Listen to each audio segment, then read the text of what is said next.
여러분 한번 따라할까요? 예수님의 이름에는 권세가 있습니다. 예수님의 이름으로 승리합시다.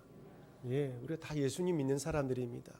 예수님의 이름으로 승리하고 예수님의 이름으로 권세를 선포하면서 모든 상황 속에서 승리해야 되는 것이죠. 저는 계속해서 예수님의 권세를 가지고 살아가자는 주제로 말씀을 전하고 있습니다. 오늘은 특별히 변수와 돌발 상황을 만났을 때 어떻게 해야 되는지 말씀의 은혜를 나누려고 합니다. 여러분 인생을 살아가다 보면 생각지도 않은 변수와 돌발 상황들이 참 많죠. 아마 변수, 돌발 상황이란 단어를 딱 들으면 떠오르는 어떤 일이 있을 것입니다. 그때 그 사건, 그때 그 일들, 전혀 생각하지 못하고 예상하지 못했던 일들이 발생하는 것이죠. 지금 또 운전면허 시험 칠 때 돌발 구간이 있습니까? 지금도 있어요. 우리 있다고 하네요. 저는 대학생 때 운전면허 시험을 쳤는데 그때 돌발 구간을 통과하는 그 시험이 있었지요. 그때는 알다시피 다 자동이 아니고 수동 기어였지 않습니까? 시작할 때 1단을 넣고 좀 출발하면 기아를 변속해서 2단, 3단으로 변속해 줘야 되었습니다. 수동 기아를 운전해 보신 분은 알겠지만은 이 수동 기아의 가장 문제점이 오르막길이죠.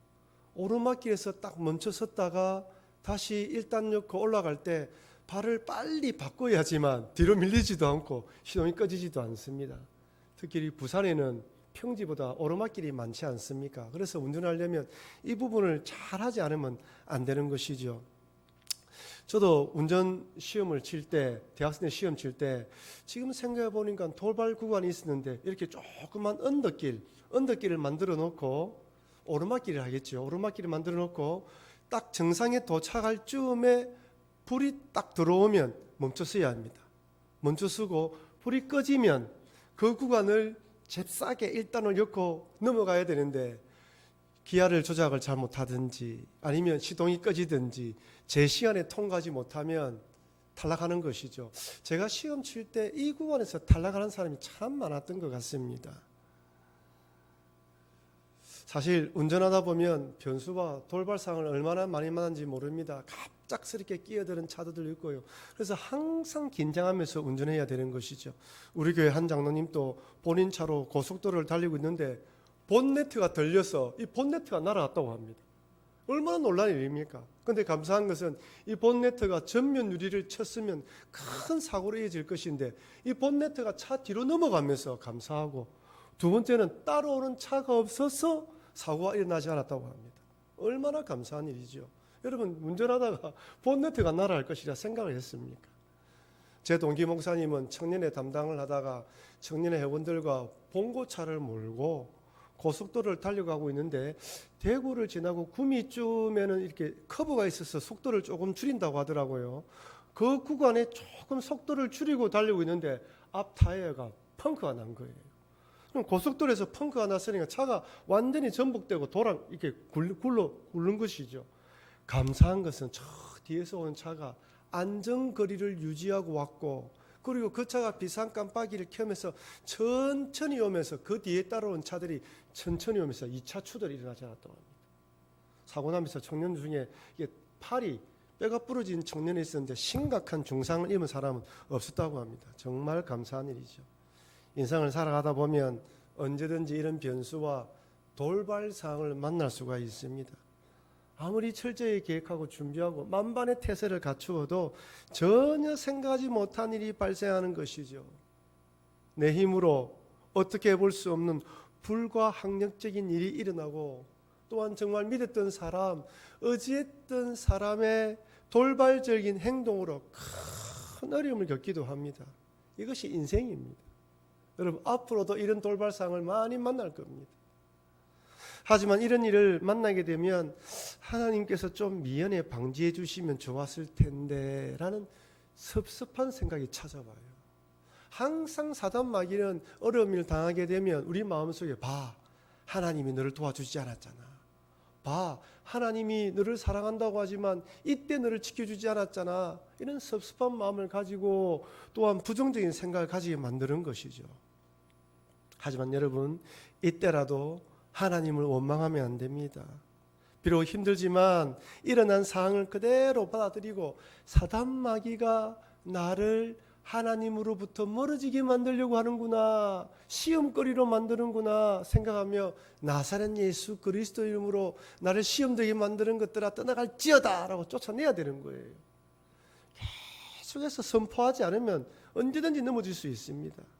비록 힘들지만 일어난 상황을 그대로 받아들이고 하나님을 더 의지하고 하나님 바라보면서 최선을 다해서 정면 돌파를 해야 됩니다. 그럴 때 하나님께서 전화위복되도록 만들어 주십니다. 그러니 이런 믿음으로 변수와 돌발 상황이 일어나는 이 세상 가운데에서도 승리하시는 여러분과 제가 되길 주의 이름으로 축원합니다. 오늘 본문의 다윗을 한번 보십시오. 다윗은 인간들로 인하여서 참 변수와 돌발 상황들을 참으로 많이 만났습니다.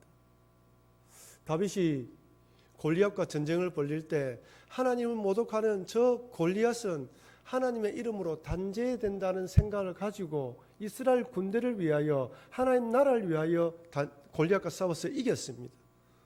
순전히 혜택을 본 사람은 이스라엘의 왕인 사울이라 할 수 있죠. 근데 사울 왕이 자신에 대한 시기와 질투로 이렇게까지 10년 동안 자기를 따라다니면서 죽을 것이라고 생각했겠습니까? 전혀 생각하지 못했습니다. 말년은 어떻습니까?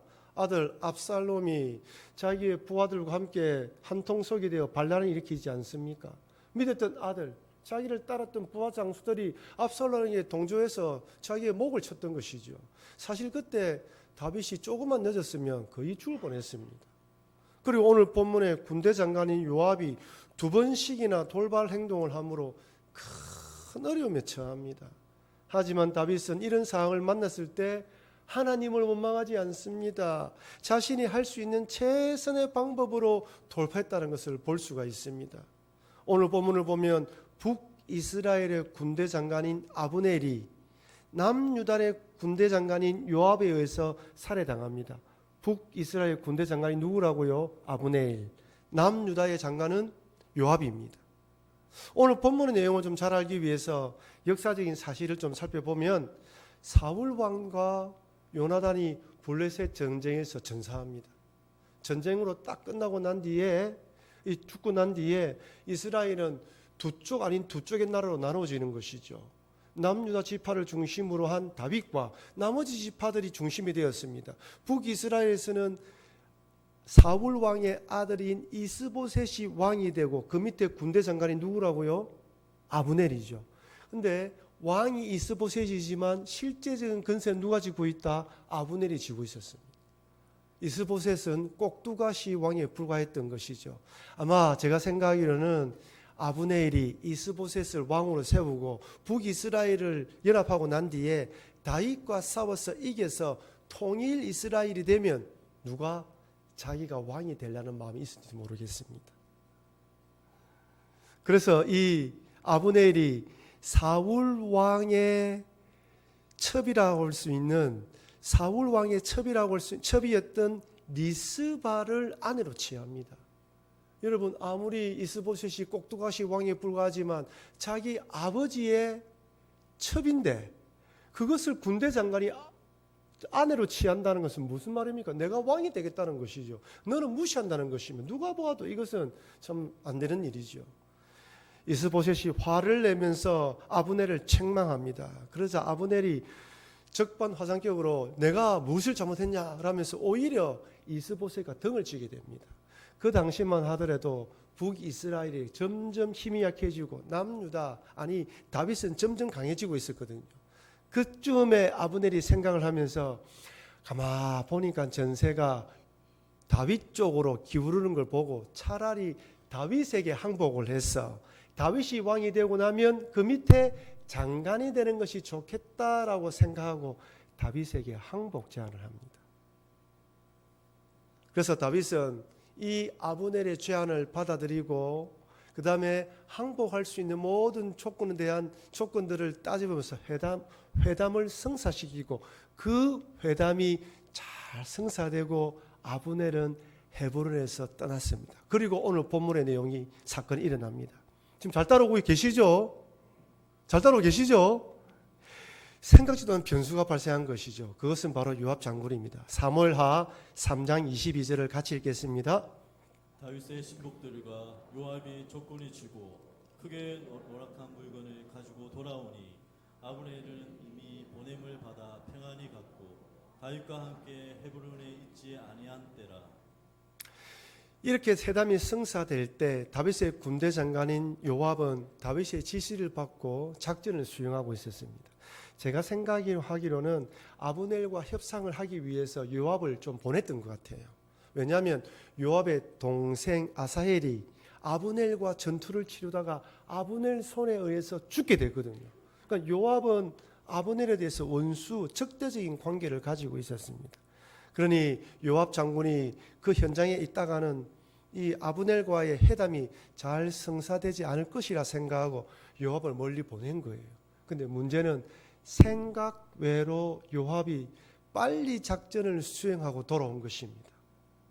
빨리 작전을 수행하고 돌아오자마자 요압의 부하들이나 요압을 잘 아는 사람들이 아브넬이 다윗과 회담을 하고 방금 끝났다는 소식을 전한 것이죠. 오늘 본문 24절 25절을 보십시오. 이 소식을 들은 요압이 다윗 장군에게 마치 꾸짖듯이 화를 내는 것을 볼 수 있습니다. 다윗이 뭔가 큰 잘못을 한 것처럼 요압이 말하는 것이죠. 물론 요압에게 아브넬은 동생을 죽인 원수입니다. 그리고 아울러 또한 아브넬이 어떤 군군을 가지고 왕을 속이려 하는지 모른다고 생각할 수 있습니다. 하지만 여러분, 다윗이 누구입니까? 산전수전을 다 겪었어요. 그리고 다윗 주변에는 요압뿐만 아니라 충직한 부하들도 많이 있습니다. 그러니 다윗이 이 일을 진행할 때 분명히 다른 부하들의 이야기도 충분히 들었을 것이란 말이에요.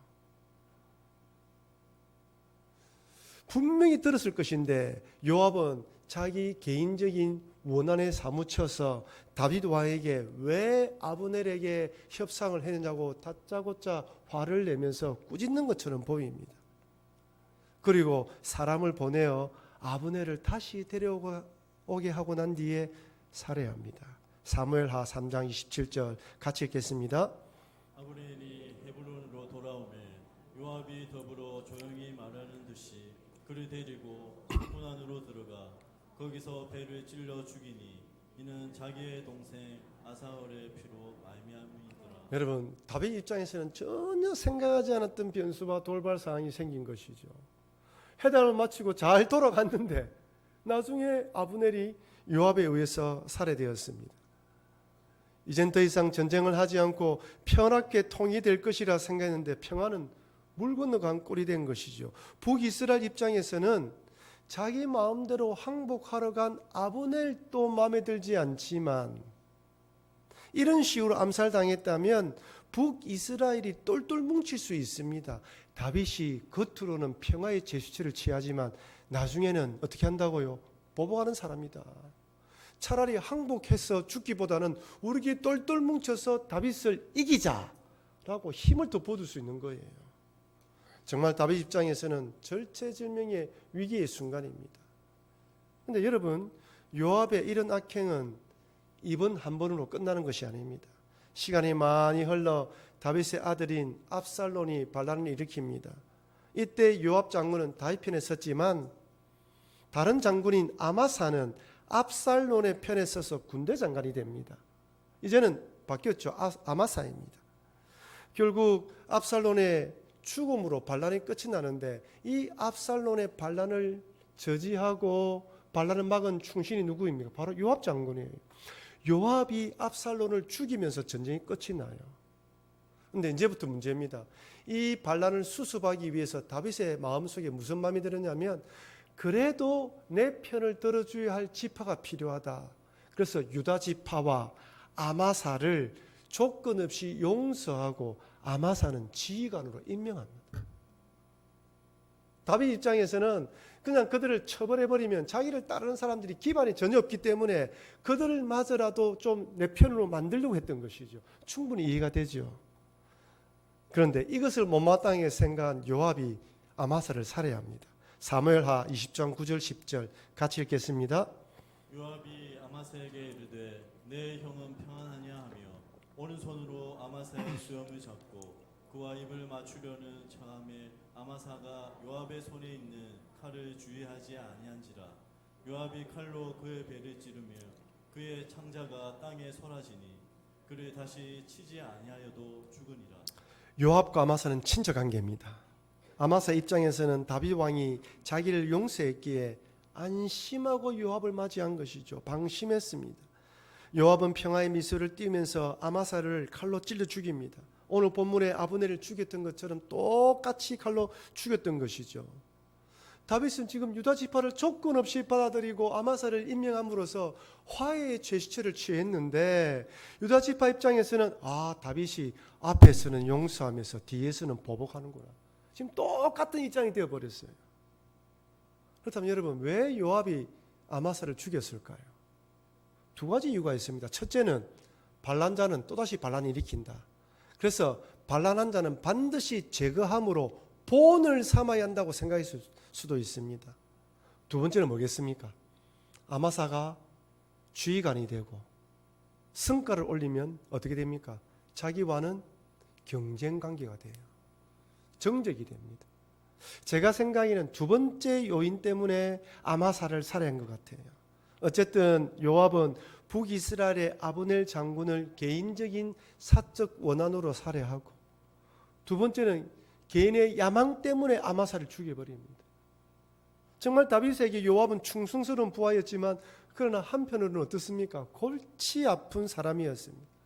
여러분, 살아가다 보면 우리가 이런저런 일을 만나기도 하지만 이 같이 일하는 사람들 때문에 어려움을 처할 때도 있어요. 직장에서 마찬가지, 여러 일들 마찬가지예요. 참 골치 아프잖아요. 어려운 일이단 말이에요. 돌발 상황이 생길 수 있단 말이에요. 이때는 어떻게 됩니까? 한번 따라 합시다. 첫째로 하나님께 맡겨야 합니다. 참 쉬우면서 어렵죠.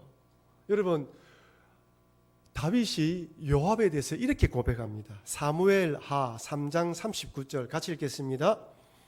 내가 기름 부음을 받은 왕이 되었으나 오늘 약하여서 수르야의 아들인 이 사람들을 제어하기가 너무 어려우니 여호와는 악행한 자에게 그 악한 대로 갚으실지로다 하니라. 우리가 생각해 다윗이 왕인데 왜 요압을 제거하지 못해? 충분히 살해했으니까 명백하게 죄를 지었잖아요. 죽이면 되지 않겠냐 생각할 수 있습니다. 우리 흔히 보면 대통령인데 왜 못해? 여러분, 내가 왕이지만 요압을 함부로 할 수 없다. 여러분, 다윗에게 요압이 어떤 사람입니까? 지금까지 다윗 옆에서 다윗과 함께했던, 다윗을 도와주었던 충신입니다. 그리고 남유다의 군대 장관으로 군대 안에서 영향력을 가지고 있는 사람이에요. 앞으로 다윗이 통일 이스라엘의 왕이 되면 블레셋이나 주변 다른 나라와의 전쟁을 해야 되는데 그 전쟁에서 승리하기 위해서는 전장에서 잔뼈가 굵은 요압 같은 장군이 필요합니다. 그러니 요압이 이런 악행을 저질러도 어떻게 할 수가 없었던 것이죠. 여러분, 두 번째, 압살롬의 반란 때 아마사를 죽인 것도 이건 명백한 살인이잖아요. 이때는 왜 제거하지 못합니까? 앞서 제가 언급했다시피 압살롬의 반란을 저지한 사람이 누구입니까? 바로 요압 장군이에요. 요압 장군이 앞에 서서 압살롬과 싸워서 압살롬을 죽였기 때문에 전쟁이 끝이 났습니다. 물론 다윗은 슬퍼했지요. 그런데 이런 충신이고 이렇게 승리를 거두은 요압을 제거한다면 다윗에게는 덕보다 실이 많은 것입니다. 다윗에게 이런 요압은 정말 필요 악과 같은 존재였습니다. 하지만 다윗이 이런 요압을 제거하기 위해서 계략을 꾸미지 않았습니다. 전혀 계략을 꾸미지 않았어요. 인간적인 묘수를 가지고 있지 않았어요. 요압처럼. 다윗은 그대로 하나님, 요압이 한 악행을 보셨죠. 다 보고 계시죠. 하나님 살아 계시죠. 그대로 갚아주십시오. 좀 오늘 본문을 읽어보면 너무하다 싶을 정도로 요압의 집에서는 백탁병자나 나병 환자나 지팡이를 의지하는 자나 칼에 죽는 자나 양식이 떨어진 자가 끊어지지 아니할 것이다라고 저주를 퍼부어요. 하나님께 맡기면서. 이것이 바로 지도자 다윗의 괴로움입니다. 자기 주변에 있는 모든 사람들이 자기 뜻대로, 자기 생각대로 움직이는 것은 아닙니다. 충성스럽지만 자기 원한과 야망 때문에 요압처럼 큰 일을 망치게 하는 돌발 사항을 저지른 사람도 있습니다. 하나지만 하나님 나라를 위해서, 대의를 위해서 이런 자라도 품으면서 하나님께 맡겨야 합니다. 첫 번째는 어떻게 한다고요? 하나님께 맡겨야 해요. 자, 두 번째는 따라합시다. 내가 할 수 있는 최선을 다합시다. 여러분, 누가 봐도 지금 모든 일은 다윗이 뒤집어 쓰게 되었습니다. 그죠? 살인은 요압이 했지만 군대 장관인 요압이기 때문에 모든 책임은 다윗이 져야 돼요. 다윗이 살인 교사했다는 누명을 쓸 수밖에 없습니다. 하지만 이때라도 다윗은 두 장군의 죽음을 진심으로 애도하며 자신이 행한 것이 아님을 있는 그대로 밝힙니다. 이럴 때는 그냥 그대로 있는 그대로 진실하게 나아가는 수밖에 없어요. 일어난 위기 상황을 있는 그대로 받아들이고 그대로 애도합니다. 여러분, 그러자 무슨 일이 일어났습니까? 사무엘하 3장 36절 온 백성이 보고 기뻐하며 왕이 무슨 일을 하든지 무리가 다 기뻐하므로. 무슨 말입니까?